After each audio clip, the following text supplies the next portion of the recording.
I do an annual review of the list of the 50 greatest books of all time. The book most often commented as being missing from that list is The Count of Monte Cristo. It is still not on that list. I decided to read this for the first time last year, and I got to page 743 before our lives were totally upended by Hurricane Helene. So I put the book aside until just a couple of weeks ago when I went ahead and blazed through the 1,243 pages of The Count of Monte Cristo in 14 days. It currently sits as number 85 on the list of the greatest books of all time. I know you're wondering what list that is. I'll link it in the description below. I don't have any affiliation with that list. It's moderated or done by Shane. Feel free to give him some love. He is doing the Lord's work, I think, with that list. But this is about the Count of Monte Cristo. Should it be higher? Should it be lower? Should it be at least in the top 50 greatest books of all time? Let's go ahead and discuss. I'm Captain Mike. This is Whiskey and Witerature. I talk about whiskey and books, and today is The Count of Monte Cristo by Alexandre Dumas. He was a French novelist born in 1802. He passed away in 1870. He also wrote The Three Musketeers, among other books. I have read a bowdlerized version of The Three Musketeers. I've not read the complete unabridged work yet. The Count of Monte Cristo was first published in serial format between 1844 and 1846, and then published in full book format later on in 1846. What I mean by released in serial format is it was released in drips and drabs, a chapter or two at a time over a period of a couple of years. And that's the way they did a lot of these old classic works. Think War and Peace, Great Expectations, and other works like this.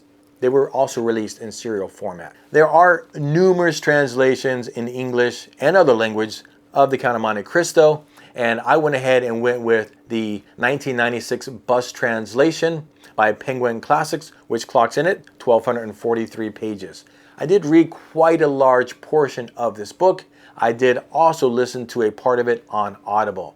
Now, Audible is not very good about disclosing, maybe it's unknown, or it's up to those who put the books on the app, but it is often difficult to find on Audible who the translator is for that work.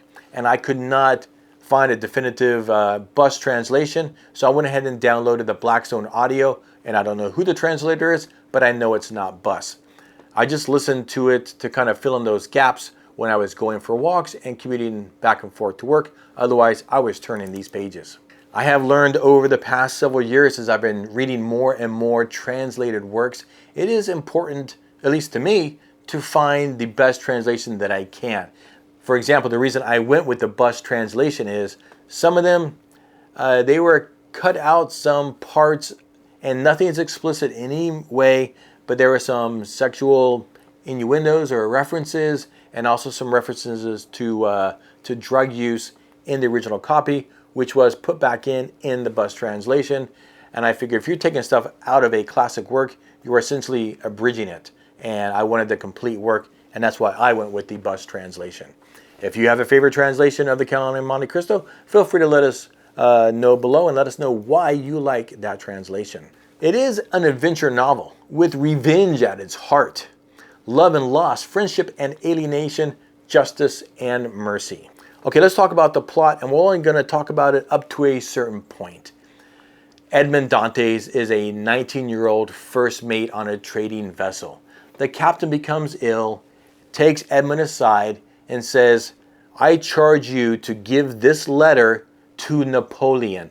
And Napoleon might give you a letter or a charge to do, and it's my wish as your captain that you fulfill his wishes." So Edmund, he goes to Elba, where Napoleon's at, he in exile, gives him that letter, receives the letter from Napoleon, which he is to deliver to Paris, and then sails back to Marseille.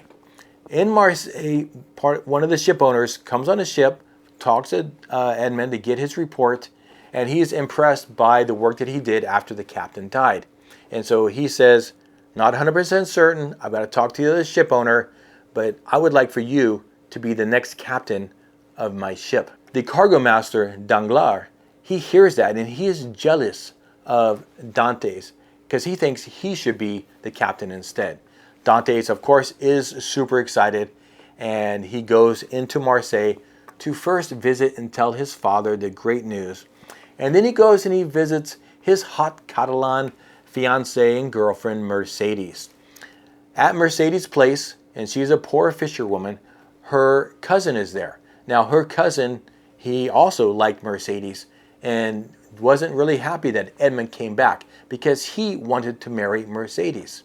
He realizes, however, that Mercedes loves Edmund. They're going to get together. And so he leaves and walks through the fishing village where they're at. Edmund and Mercedes go and they walk on the beach. Danglars, with one of Edmund's neighbors, Caderousse, they see Fernand walking by. They call him over and they're chatting. And they're saying, "Why are you so sad?"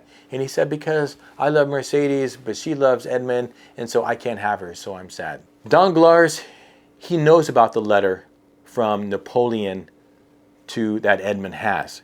And he says, "Well, if you wanted to get rid of Edmund, all you'd have to do is write a letter like this." And he writes a letter and says, "To whom it may concern, I have information that Edmond Dantes has a letter from Napoleon Bonaparte, and it will be found on his person or in the ship or in his housing." Now, at this time, Napoleon had been in power and he was exiled to the island of Elba.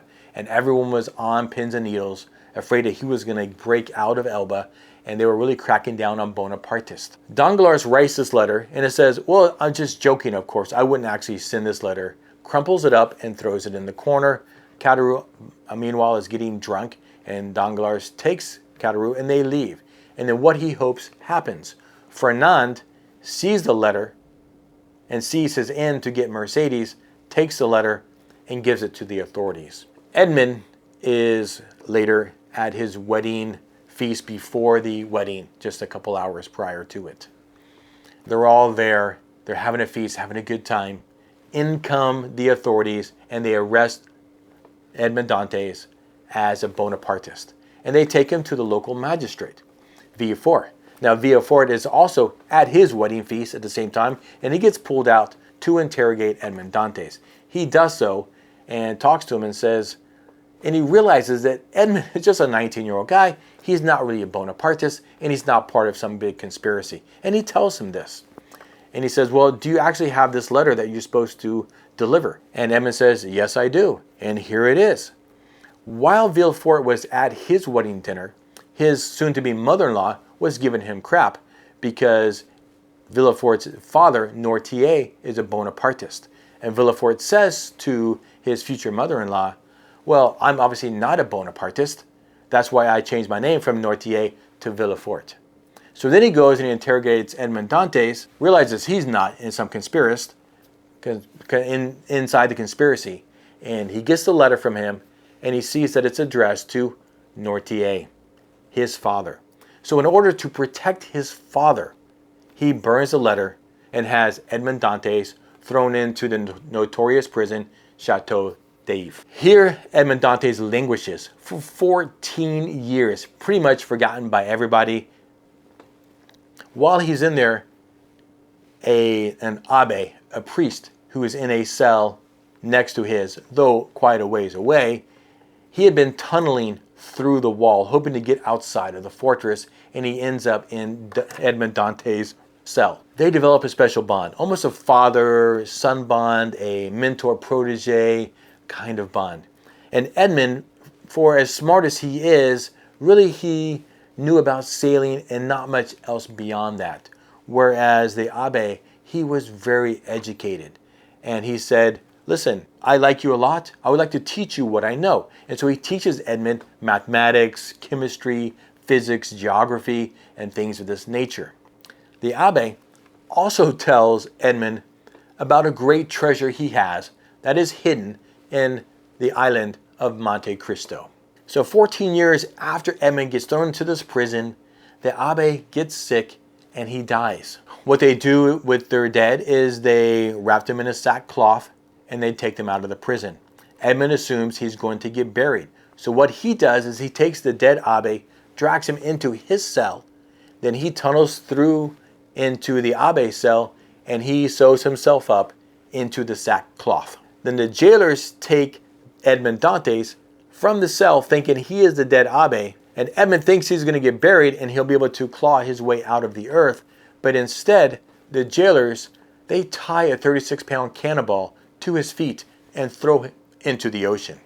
Edmund, having been a sailor, he's a great swimmer. He actually had a small knife with him that they had fashioned out of stuff in their cells. He cuts himself out of the cloth, cuts the rope that tied the cannonball to his feet, and he swims up and swims away. There he is rescued by some smugglers. He stays with them for a couple of months as he's earning a bit of money and gaining his strength and making his plans.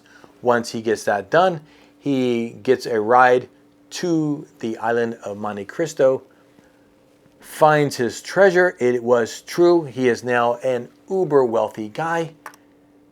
And then he takes his time to plan his revenge and also to help those who helped him. Now, if that seemed like a lengthy introduction to the book, I mean, that is through about 240 pages of the story. And so you would still, at that point, still have 1,000 pages to go. So 20% of the story is Edmund being in prison and then escaping. The rest, he first starts by helping those who helped him, and then by trying to crush his enemies, exacting vengeance on them, while still trying to remain a part of humanity himself. But I'm not going to go through that. I mean, 1,243 pages. This story is massive. The characters are just innumerable. I didn't do this, but I thought about making a name chart because some of the characters, they do change names as from the first part to the second part. They intermarry and intermingle. Numerous new characters are introduced, and it is overwhelming. And plus their names are French, and it is a lot. I think you would actually do okay reading this book by making just a quick chart of the names of the main characters. I think it would actually help when you're reading this story. I did really, really enjoy this read. I enjoyed it from the front to the end. It was pretty good adventure all the way through. You never really know exactly what's happening, and I thoroughly, thoroughly enjoyed it. I tried to imagine what it would be like in the 1840s to be waiting for the next chapter or the next, however he was releasing them. Like, come on, Dumas, get the next bit out so we can see what's going on with the Count, what's going on with the Morcerfs and the Villaforts and Danglars and Maximilian. What is going on with these guys? I think when we're watching shows, like some of the shows that we watch on streaming services, they just dump the entire season in there, which is great to binge a show. But do you remember, are you old enough to remember when you had to wait for Thursday night or Friday night or Sunday afternoon to watch your show, the next episode of some show that you're watching? There are still a couple of streaming services that do drip their shows out an episode at a time. And we're all not used to that these days, and we just like it all to be there. But I can imagine how it was in the 1840s to be getting drip by drip this adventure. It must have been super awesome. And I will be honest with you, I won't name names, but there are some books in the top 50 greatest books of all time in that list that I would perhaps bump off the list. And certainly I think The Count of Monte Cristo could be higher on that list. Does it deserve to be in the top 50? If not, I think much, much closer than 85. I mean, if you made a list of your top 50 greatest books of all time, it would look different than my list of the top 50 greatest books of all time, which looks different than the list. If you go look that link below in the description, if you go there, it looks very different than what yours or my list would be. But I think The Count of Monte Cristo should be higher. That's just my opinion. I really enjoyed it. I am going to also look forward to reading in a future date here The Three Musketeers. I think after reading this adventure story, I've got to go back and read that full unabridged Three Musketeers. Have you read it? And what are your thoughts on that book as well?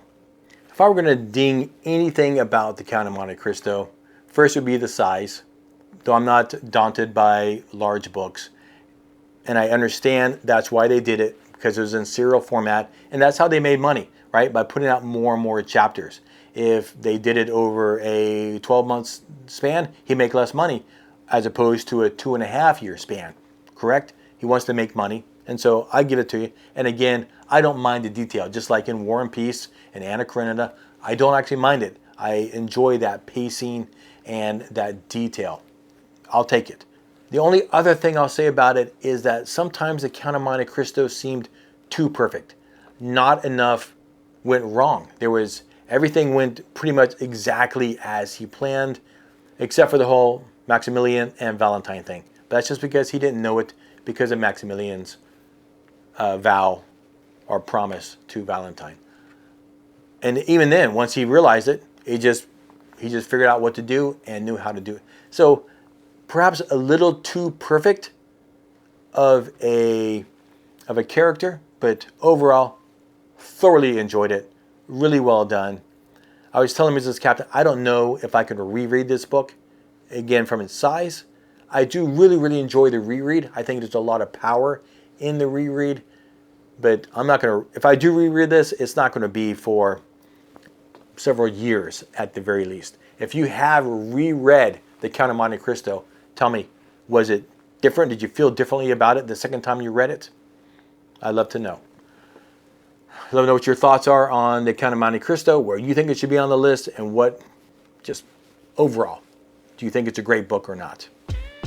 All right, my guys, thanks for watching. If you've enjoyed the video, like it. It's free. Subscribe to see more of my content. Again, I talk about whiskey and books, but for now, my friends, you know what to do. I hope you're reading something good and drinking something great, and wear that damn hat. Cheers.